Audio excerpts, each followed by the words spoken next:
Welcome to biology पाठशाला। मैं हूं आपका एजुकेटर रंजीत कुमार और बायोलॉजी पाठशाला में आज हम स्पेशल सेशन क्या है। जिस स्पेशल सेशन में आज हम जैक जो Jharkhand council of education research and training जो रांची का है, जिसमें जैक बोर्ड अभी रिसेंट आने वाला है, जो नेक्स्ट मंथ मार्च है। मार्च के होली के जस्ट बाद इसका एग्ज़ाम होने वाला है, जो टर्म 2 का एग्ज़ाम के बेसिस पे झारखंड काउंसिल ने अपना एक सेट लॉन्च किया है।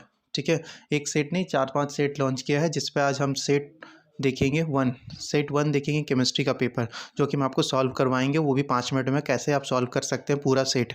जो क्वेश्चन रहेगा वो 35 मार्क्स का है और टाइमिंग जो है 1.5 घंटा का है। ठीक है, आज हम आपको यही सिखाएंगे कि कैसे आप केमिस्ट्री के जो सॉल्व कर सकते हैं इतने सारे क्वेश्चंस को, वो भी ट्रिक्स के साथ। चलिए, सारा क्वेश्चन हमने लिख के रखा है यहाँ पे। पहला सेक्शन है, जो पहला सेक्शन ए है, जिस पे very short answer type question रहेगा।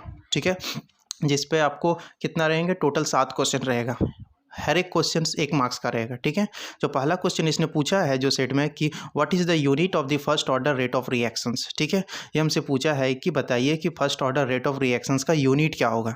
ठीक है, उसके लिए हमने एक फार्मूला बनाया है, n = मोल 1 - n लीटर n-1 s पर सेकेंड। ठीक है, वेयर n बताएगा कि हमको ऑर्डर क्या है। आंसर अगर क्वेश्चन हमारा फर्स्ट ऑर्डर का पूछे तो हम वहाँ पे वैल्यू में 1 डालेंगे। जैसे फर्स्ट ऑर्डर के लिए हमने पुट करके रखा है कि K1 बराबर मोल 1 - 1 लीटर 1 - 1। तो आप देख सकते हैं कि ये और ये कैंसिल हो गया, तो मेरा जो आंसर रहेगा पर सेकंड।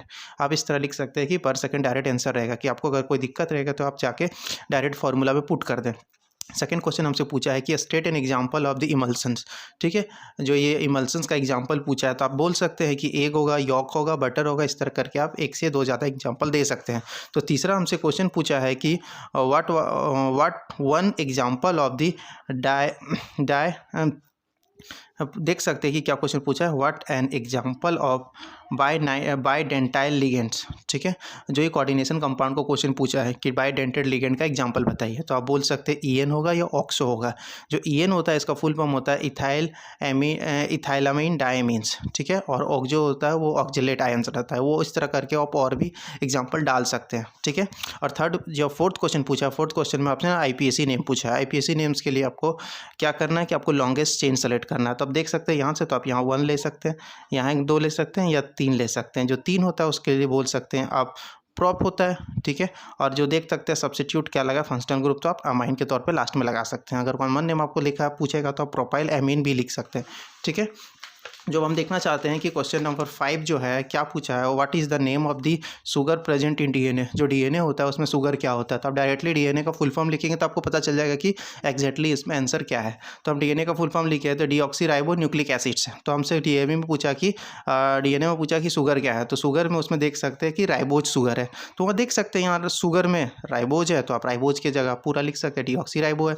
नेक्स्ट क्वेश्चन पूछा है कि what is the monomer of nylon 66। ये जनरली आपसे क्वेश्चन पूछा है। ठीक है, नाइलॉन 66 का पॉलीमर क्या होता है।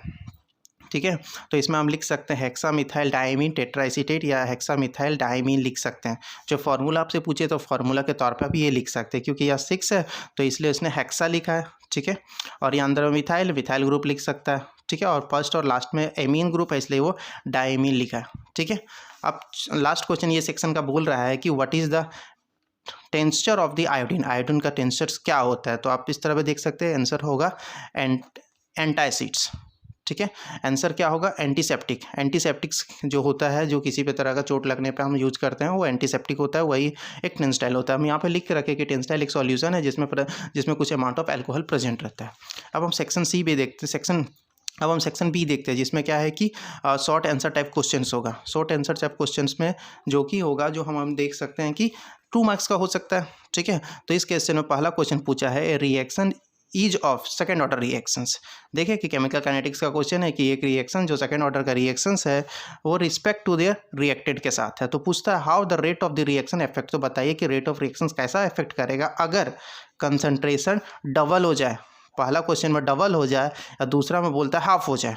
ठीक है, तो आप जनरली रेट का जैसे आप लिख सकते हैं कि बोल सकते हैं A + B = प्रोडक्ट, मतलब 2 रिएक्टेंट, और इसका ऑर्डर लिख सकते हैं तो K बराबर रेट बराबर K A + B, या आप जनरली लिख सकते हैं कि अगर वो फर्स्ट ऑर्डर का रिएक्शंस है कि डबल हो जाए तो स्क्वायर लिख सकते हैं। अगर ये रिएक्शंस डबल हो जाए तो मतलब a बराबर डबल हो जाए तो आप पुट कर सकते हैं कि फर्स्ट में क्या कर सकते हैं कि इज इक्वल टू 2, तो क्या हो गया 2 2 4 हो गया, ठीक है, a का a स्क्वायर हो गया, तो अब क्या हो गया 4 टाइम बढ़ गया, तो आप लिख सकते हैं the reaction is increase by 4 time, ठीक है।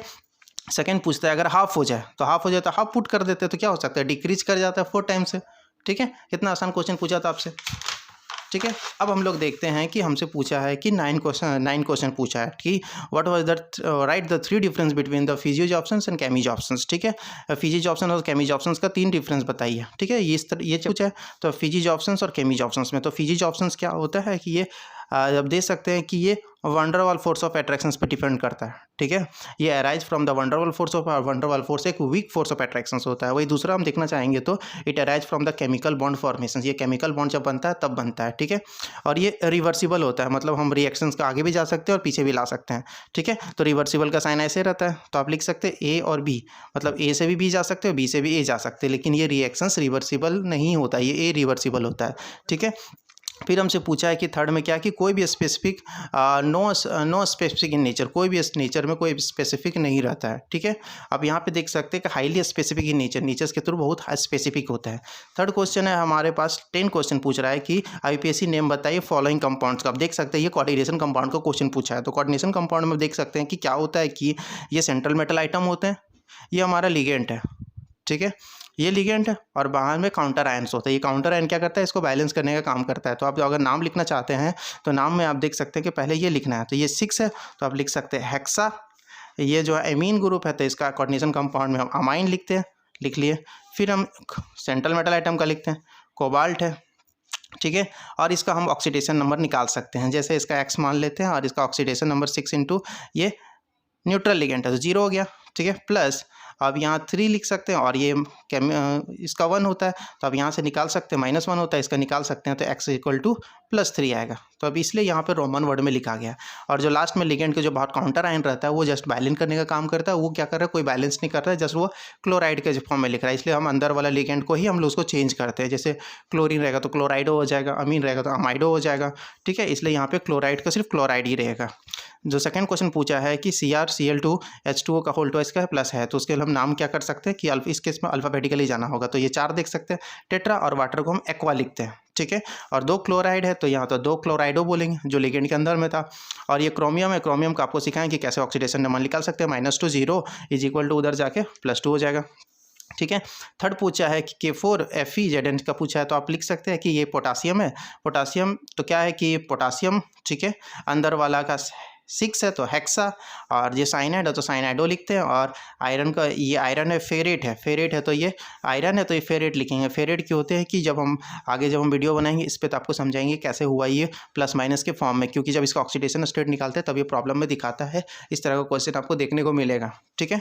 जो क्वेश्चन नंबर 11 है कि आपको बता रहा है कि प्रोडक्ट क्या बनेगा, कि जब बेंजल्डिहाइड को हम लोग इसके साथ ट्रीट करते हैं तो ये प्रोडक्ट बनता है। यहाँ से क्या होता है कि यहाँ से CO ग्रुप यहाँ से अटैक करता है और यहाँ से हमारा प्रोडक्ट बनाता है।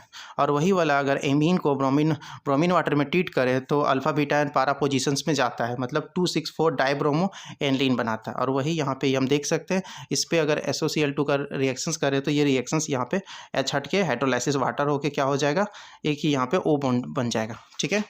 अब अगर हम देख सकते हैं कि हाउ द कार्बोहाइड्रेट्स क्लासीफाई, ठीक है, जैसे ये पूछ सकते हैं बायोमोलिकुल्स का क्वेश्चन है, ठीक है। तो इसमें बोल रहा है कि कार्बोहाइड्रेट को कैसे क्लासीफाई कर सकते हैं, ठीक है। और क्लासीफाई करने के बाद आपको एग्जांपल भी देना है। तो सिंपली हमने फ्लो चार्ट की मदद से क्या दिखाने का समझाने की कोशिश किया कि जिस पे आप समझ सकते हैं कि कैसे क्लासीफाई करते हैं। तो कार्बोहाइड्रेट होता है, एक सिंपल होता है, कॉम्प्लेक्स होता है। सिंपल में क्या होता है, मोनोसैकेराइड और disaccharide. Monosaccharide glucose, fructose and ribose रहते हैं, और डाइसैकेराइड में माल्टोज, लैक्टोज एंड सुक्रोज रहते हैं। मतलब ये 2 मॉलिक्यूल से टूटे रहते हैं। जैसे अगर हम लोग सुक्रोज का तोड़े तो क्या बोल सकते हैं कि ग्लूकोज प्लस फ्रुक्टोज में टूटता है, ठीक है।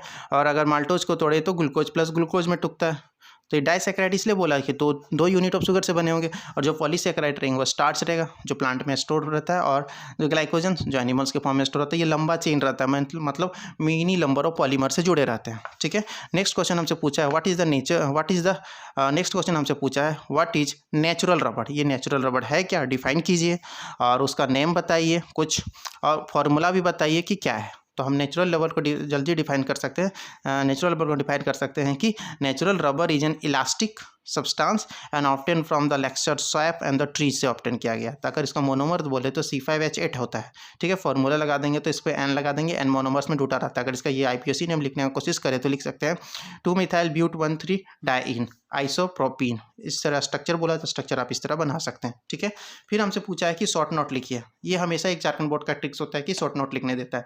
एंटीबायोटिक्स जो आपको कमेंट सेक्शन में लिखना, आपके लिए हमने छोड़ दिया है कि एंटीबायोटिक्स क्या होता है, एंटीबायोटिक्स क्या होता है आप सर्च कीजिए और हमको बताइए कमेंट सेक्शंस में। नेक्स्ट हमसे पूछा है बी नंबर में एंटासिड्स क्या होता है। एंटासिड्स क्या होता है? एंटासिड एक मेडिसिन है जो क्या करता है, कॉन्ट्रैक्ट विद या हमारा न्यूट्रलाइज करता है एसिड्स को। जैसे कोई भी हमारा पेट में अगर एसिडिटी हो जाता है तो वो क्या कर देता है, उसको अगर हम लोग इनो लेते हैं, वो इनो क्या है, एंटासिड्स का काम करता है। वो क्या करता है, एक्सेस ऑफ एसिडिटी को रिड्यूस करता है, ठीक है। अब हम लोग सेक्शन सी आते हैं जिसमें क्या होगा, लॉन्ग आंसर टाइप क्वेश्चन होगा। ये हर एक क्वेश्चन 3 मार्क्स के होंगे, ठीक है। तो पहला क्वेश्चन भी ये केमिकल काइनेटिक्स से ही पूछा है कि so that for a first order reactions, बताइए कि दिखाइए कि फर्स्ट ऑर्डर रिएक्शन जो काइनेटिक्स है, जब टाइम रिक्वायर्ड 99% अगर कंप्लीशन हो जाता है तो उसका ट्वाइस हो जाता है जब वो 90% में आता है, ठीक है। आप समझे कि क्या बोल रहा है कि so that for the first order kinetics the time required for 99% completion, 99% कंप्लीशंस करने के लिए क्या होगा कि वो रिएक्शन डबल हो जाता है, ट्वाइस हो जाता है जब कंप्लीट हो जाता है 90% में, ठीक है। तो एक फॉर्मूला होता है T=2.303 log K, और यहाँ पे K बताएगा कि कौन सा रिएक्शंस हो रहा है फर्स्ट ऑर्डर सेकंड ऑर्डर के लिए। ये होता है और ये होता है। आप जब पुट कीजिएगा तो आपका ये दिखेगा, ठीक है। अब यहाँ पे फर्स्ट ऑर्डर में 100 में लिखना, 1 के साथ करना 90 है, तो जो बचा 100 में 10 बच गया तो 90 आ गया। अब वही रिएक्शंस को दोनों को डिवाइड कर देना है, ठीक है। आप डिवाइड कीजिएगा तो आपको समझ में आ जाएगा कि एग्जैक्टली होगा कैसे, ठीक है, ठीक है। फिर हमसे पूछता है 16 नंबर क्वेश्चन कि आप जनरली कंस्टिट्यूएंट बताइए, करेक्टरिस्टिक्स बताइए ग्रुप 17 एलिमेंट्स का जब उसका ऑक्सीडेशन स्टेट में क्या इफेक्ट होता है, आयोनाइजेशन इंथैल्पी में क्या होता है, इलेक्ट्रॉन गेन इंथैल्पी में क्या इफेक्ट होता है। जब ऑक्सीडेशन स्टेट्स में होता है, ऑक्सीडेशन नंबर क्या होता है ग्रुप 17 का बढ़ता जाता है। वेरिएबल ऑक्सीडेशन स्टेट शो करता है, -1 +1 +3 +5 +7 शो करता है, ठीक है। लेकिन जब ये ग्रुप में नीचे जाते जाते हैं तो क्या होता है, ऑक्सीडेशन नंबर बहुत कम होते जाता है, लेस इंपॉर्टेंट हाईली, ठीक है। और आयनाइजेशन इंथैल्पी क्या होता है कि कितना कम एनर्जी देंगे कि वैलेंस इलेक्ट्रॉन बॉन्डेड इलेक्ट्रॉन से लूज हो जाए। तो वही यहाँ पे बोलता है कि आयोनाइजेशन इंथैल्पी घटता जाता है जैसे जैसे साइज बढ़ता जाता है, घटता जाता है। क्यों बढ़ता है? जैसे साइज बढ़ता जा रहा है जब ग्रुप में जा रहे हैं, ठीक है। क्या हो रहा है, ये न्यूक्लियस से दूर होते जाता है तो आसानी से वैलेंस आयोनाइजेशन एंथैल्पी क्या होता है, घटता जाएगा, क्योंकि आसान कम एनर्जी लगेगा रिमूव करने में, तो ये इलेक्ट्रॉन को यहाँ से रिमूव करने में कम एनर्जी लगेगा, ठीक है। फिर हमसे यहाँ पे लास्ट पूछता है कि इलेक्ट्रॉन गेन एंथैल्पी, मतलब इलेक्ट्रॉन लेने की क्षमता कितना ज़्यादा है, ठीक है। अगर इसमें एक एक्सेप्शनल आता है कि फ्लोरीन का कम होता है, ठीक है, क्लोरीन के मामले में, ठीक है, और ये डाउन द ग्रुप कम होते जाता है। फिर हमसे ड्रॉ द स्ट्रक्चर पूछा कि स्ट्रक्चर कैसे बना सकते हैं। XCF2 है जिसमें क्या होता है, बॉन्ड पेयर 2 होते हैं, लॉन पेयर 3 होते हैं। लॉन पेयर 3 होने की वजह से इसका शेप लीनियर बन जाता है। यहाँ पे 3 लॉन पेयर होता है ये, ठीक है। ट्राइगोनल बाइपिरामिडल का स्ट्रक्चर है जिसमें 3 लॉन पेयर आप दिखा सकते हैं, जो बचा हुआ तुम्हारा आपका बॉन्ड पेयर हो जाएगा। अब HCO3 होता है तो इसमें क्या होता है कि सबको O को दे दीजिए, जो H बताए H के साथ बॉन्ड बना दीजिए, टेट्राहेड्रल स्ट्रक्चर रहता है। इसमें देख सकते हैं 5 bond pair 1 lone pair. Structure आप इस तरह बना सकते हैं, एक लॉन पेयर यहाँ दिखा सकते हैं, तो स्ट्रक्चर हो जाएगा डाई स्क्वायर पिरामिडल। फिर H2SO4 का स्ट्रक्चर ये भी बना सकते हैं, सेम जैसा आपको यहाँ पे बना हुआ है वैसा यहाँ रहेगा, और सेम स्ट्रक्चर रहेगा टेट्राहेड्रल, तो टेट्राहेड्रल ही रहेगा, ठीक है। फिर हमारे पास है XCOF2, ठीक है। अब जिसमें क्या होता है, 3 लॉन पेयर बॉन्ड पेयर होता है, 2 लॉन पेयर होता है, ठीक है। तो वही शेप आप बना सकते हैं, टी शेप बन रहा है, ठीक है। टी शेप यानी कि ऐसे बन रहा है, तो आप इसका स्ट्रक्चर ऐसे भी बना सकते हैं, ठीक है। अब यहाँ पे दो लॉन पेयर दिखा सकते हैं जिसकी वजह से स्ट्रक्चर यहाँ पे टी शेप हो जाएगा, ठीक है। चलिए यहाँ पे आप डबल बॉन्ड रख दीजिए, F और F रख दीजिए तो भी चेंज हो जाएगा। तो फिर हमारे पास है क्वेश्चन नंबर 18। क्वेश्चन नंबर 18 में नेम रिएक्शंस आता है। नेम रिएक्शंस आप अपने से लिख सकते हैं कि रिजनमेंट रिएक्शंस क्या, रिडक्शन रिएक्शंस क्या होता है, फिडलक्राफ्ट एसाइलेशंस क्या होता है, एल्डोल कंडेंसेशंस क्या होता है, ठीक है। वीडियो को पॉज करके आप पढ़ सकते हैं क्या होता है, ठीक है, क्योंकि ये नेम रिएक्शंस हर एक एग्जाम में पूछा जाता है। फिर हमसे लास्ट में पूछता है कि कन्वर्जन्स कीजिए, कि कन्वर्ट आप कैसे कर सकते हैं, कि बेंजीन से एनलीन कैसे कन्वर्ट कर सकते हैं, आप देख सकते हैं। कुछ रिएक्शंस आपको याद करना होगा। फिर एक chloroethane to propane 1A means SN से ट्रीट किए, फिर लिथियम एल्युमिनियम हाइड्राइड ट्रीट किया तो ये बन गया। फिर आप देख सकते हैं सब में एलेनिन है, एलेनिन है, एलेनिन है, एलेनिन से ही कर रहा है क्वेश्चन, बाद में एलेनिन से ही पूछ रहा है। तो नाइट्रोबेंजीन को आप कन्वर्ट कर सकते हैं, बेंजोइक एसिड्स को भी कन्वर्ट कर सकते हैं, ठीक है।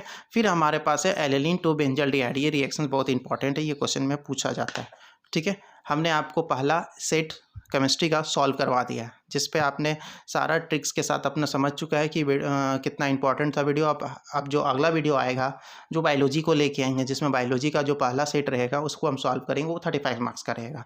अगर वीडियो आपको अच्छा लगे तो आप दोस्तों के बीच में शेयर कीजिए, क्योंकि ये वीडियो बहुत इंपॉर्टेंट हो सकता है आपके और आपके दोस्तों के लिए, क्योंकि कमिंग बोर्ड में क्वेश्चन रिपीट होने का चांसेस है, क्योंकि ये नया पैटर्न का एग्जाम लिया जा रहा है।